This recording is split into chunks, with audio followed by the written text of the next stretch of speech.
Hey guys, it's Tony from Tony Talks Cards and hope you've all had a great Thanksgiving.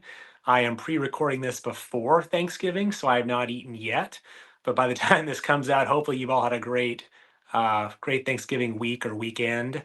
Got to watch some football, relax a little bit, and enjoy some family and friends nearby. I'll be looking forward to Thanksgiving myself, but since it's coming out after Thanksgiving, I'm sure it's going to be great. We're having family over here. We'll watch a ton of football. Think about fantasy football scores as well for those, I think, 3 games on Thanksgiving. And we'll see how the week goes in my league. But hey, we're talking cards like we always do. And this time, I kind of gave a prelude to this a few videos ago. I've got some cards coming in I'm really excited about. Won some from a recent REA auction, but those haven't come in yet. So unfortunately, I can't show those off yet, even though I said I would. So I'll probably save that showing of those cards off till next Saturday, once I get a few more in for some other purchases I've made off eBay in recent days. But I still have about 4 or 5 cards to show here from recent pickups. All eBay. I think one of them may have been from the Vintage Baseball Card Facebook group, but I want to show those off here heading into the weekend, and it should be a quick video. So let's go. A few videos ago, you did see I showed off a 1971 Ernie Banks. I'll do that again because again, I do love the Cubs, love Ernie Banks. It's his last base card from his playing days. So do enjoy having that and seeing the black borders there. That is a PSA 5. But you'll see a trend. I've picked up a few more Ernie Banks cards, and I'll talk about this actually in my next video with some collecting goals I have for 2025. So stay tuned for that. The next two are Ernie Banks cards, playing days cards I'm happy to pick up here. The first one is a 1959 Topps PSA 4 Ernie Banks. So again, really like this card here. It's I think his 5th or 6th playing days cards after his rookie card in 1954. Love the green. Again, the Cubs don't have green in their logo or in their uniform, but love the green versus the blue contrast there. Love the Cub in the bottom there, the Cub face there too. But there's a reason I bought this card. Let me show you one other card I bought too in the meantime. This is a 1960 Topps Ernie Banks the very next year. This is again, a PSA 4. Again, love the green. I love the yellow, the blue background behind his head there. And just love the multiple colors. I've never been a baseball collector, like I said, a baseball card collector of vintage at least. But when I was younger, I had a cousin, and I want to say, even looking through a couple of card shops, he may have come across or bought, or his dad had a 1960 Topps Nellie Fox. Now, I had no idea who that was, played for the White Sox, but just love the design. I love the fact that, it's horizontal, the different colors in the letters. You can see it kind of rotates, yellow, white, yellow, white, yellow, white. The Cub logo, of course, in the bottom. The side picture up here, the main picture on the other part of the card. Just a lot that's colorful and just aesthetically pleasing about that set and card. So I'll never buy the whole set or collect the whole set. I just love that 60 Tops design. But why did I buy the cards? So Ernie Banks was NL MVP in 1958 and 1959. Wonderful, great. Cub being MVP. They weren't in the World Series. They weren't, I think, all that good in the 50s and 60s, but he was NL MVP. So why these cards? Well, these are the cards that were produced the year later after those 2 MVP awards. So for example, the 1959 Banks card on the back, I believe it says this. Yep, for the talking about his home run and RBI numbers last season. For this great performance, he was awarded the 1958 Most Valuable Player trophy. So in 58, he had 47 home runs, 129 RBI, and a 313 batting average, playing all 154 games. So again, it's a 59 Topps card, right? But these came out or would have come out. I wasn't born in 1959, but these would have come out in sorry, it's a 59 Topps card. They would have come out in 59, I believe, during this spring, summer baseball season. But they didn't have things like immediate, Topps Now cards and printing things off the next day, they would have had a picture, I would have thought, of 1958. And the back of this card, again, only goes up to 1958 because that was the prior year. So even though the card year doesn't match his MVP performance from that year, it shows the stats from that year. So I really liked that. And I'll just kind of carbon copy, rinse, and repeat for the same reason why I bought this card. 1960 Topps, again, didn't win the MVP in 60, but on the back of the card, it says Ernie won the NL Most Valuable Player Award in 1959 for the second straight year. So again, it's kind of cool, and I've kind of gotten down this rabbit hole the last 2 weeks looking at other non-Cubs Hall of Famers, just trying to find cards that for me kind of have a meaning or a tie back to baseball history, and especially the Cubs, which the team I liked and followed, despite not being born in the late 50s to have collected these in real time. But these cards point back to and allude to and document a really great season for Ernie Banks. Two NL MVPs back to back, 58, 59, but they were disclosed and described in the stats from that year, disclosed and described in 59 and 60 Topps. And it doesn't hurt that I like the design of obviously the 60 Topps. Love that design, like we already talked about. And 59, again, I love the green against the color there too of his jersey, him with the glove up, the ball cap, and the Cubs logo on the bottom here. So, um, you know, I like the look of the cards. There are some little internal wrinkles I did find upon further inspection, but they were fours. That was okay. But for me, it's kind of connecting back to something in Cubs history and baseball that um, I may do more of that. And actually, that may be the next video you'll see in my next mail day video, probably a week from today.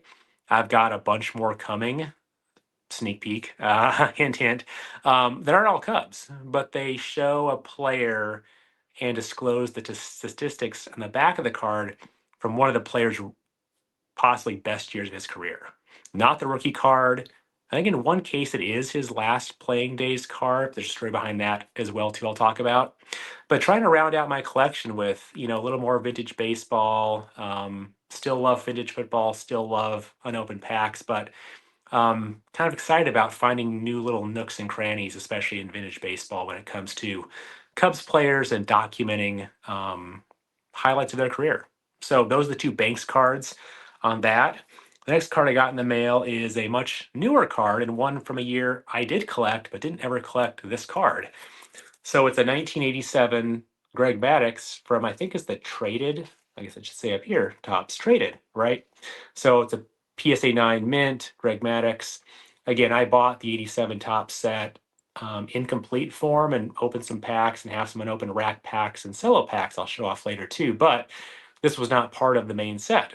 Never bought this card. Don't remember ever even seeing this card actually. But clearly it's a Hall of Fame rookie of Greg Maddux. He played a lot for the Braves and watched a lot of him with the Braves on TBS when I was in the 90s in high school. Grandparents were Braves fans too, but again, he started with the Cubs, so I liked him for that reason too, and just loved his pitching performances, how exact and precise he was, and just the way the ball left his hand, and just watching some of his games live was really fun to watch. So, Greg Maddux card, happy to get that one too. The next one is another Cub, the last Cub here for this video. It's not a last playing days card, it's a middle career playing days card. But again, it's a 1971 Topps, like the Ernie Banks I got.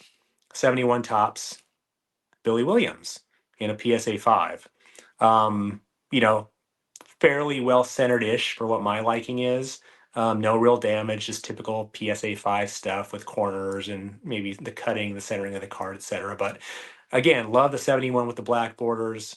Love the Cubs logo or the Cubs wording at the top, the player picture. But why did I get this? Let's see, I know it's on the back here, I believe. Well, maybe it's not. But it was one of one of Billy Williams' best years. So he had 42 home runs in 1970. He had a 322 average. Hits, he had 205 hits. I think that may have been one of his high watermark in terms of 200 plus hits. And again, just like the card there. Now, this is where I've, again, a very novice YouTube content creator here. I looked all these up a few days ago to see why I got them, what made them special. And now I'm blanking on this one. I believe he may have won the NL MVP in 1970 or the home run title for the NL in 1970. I feel embarrassed. I don't know what that is now, but I bought the card for a reason because it was one of his high water mark years. I'm sure for those who know can leave a comment about was it NL MVP, was it home run leader, was it something else? But I thought about getting his last card, but again, he played for the A's. And the last card would show a majority of his statistics.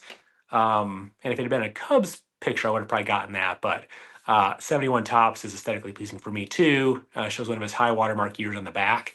And again, Cubs um, Hall of Famer in general too. And loved that card too and got that. I think it was on eBay too just a little bit ago. So one more card to go, and it's not a Cubs card, but it's going to be a sneak peek around the corner of other cards I have coming in the mail and kind of that rabbit hole I alluded to. I'm going down in terms of Hall of Fame baseball players, graded cards, but where the card shows his very best year, or one of his best years at least, by numbers wise. So, last one in the mail is a 1962 tops PSA 5 Whitey Ford. Um, we just showed the 87 tops traded Greg Maddux. Again, had a wood grain border. And here we are back in 1962 baseball with, again, a wood grain border, which I do enjoy as well. It's kind of cool to see that in a card versus the basic, white bordering as well. So this card, again, 1962 tops, shows his 1961 season. And he was the winningest pitcher in the major leagues that year in 1961. Looks like he had 25 wins, lost 4, an ERA around 3.21. So again, he had a long, great career for the Yankees. Looking for well-known, cool Hall of Famers to do some research on, understand more, look up, and found the 62 tops Whitey Ford, and it had one of his best years at the very back. And again, I'm going to say I'm embarrassed again because I think he may have won the Cy Young one of those years. Maybe it was 61, but I should have written those notes down. I will next time as I show these off, just to have some highlights and kind of why I got it. But again, even for the winningest season there and the most wins was cool. I'm not able to afford some of these guys as rookie cards, at least yet, but probably not ever. So to have a card that showed the back, the stats of one of his better years with a cool wood grain border in terms of 62 tops baseball, it's a win around the horn for me there. So again, thanks for watching this video. Appreciate you sticking through these 5 or 6 card pickups I got and my ramblings about the cards and why I liked them. Again, hope you have a great or had a great Thanksgiving holiday. Watch a ton of football. Hopefully the food and family and fun was great. And I'll catch up with you next time with a collecting goals video. What my collecting goals are for 2025, at least as I think about them now, and maybe through the video and sharing this and liking it, maybe some of you out there may have some of what I'm looking for. So that's kind of a potential benefit too of sharing those goals here on the next video. So again, love to have you like the video, comment if you have any questions, or you can correct me about Billy Williams or Whitey Ford. And if you like what you're seeing, I'd be honored and love to have you subscribe to the channel. I'll do about at least 2 or 3 videos a week talking through my collection, my memories, why I collect what I collect, and maybe sharing some stories and thoughts too. So, with all that, have a great Thanksgiving weekend, and I'll talk to you soon. Thanks. Bye.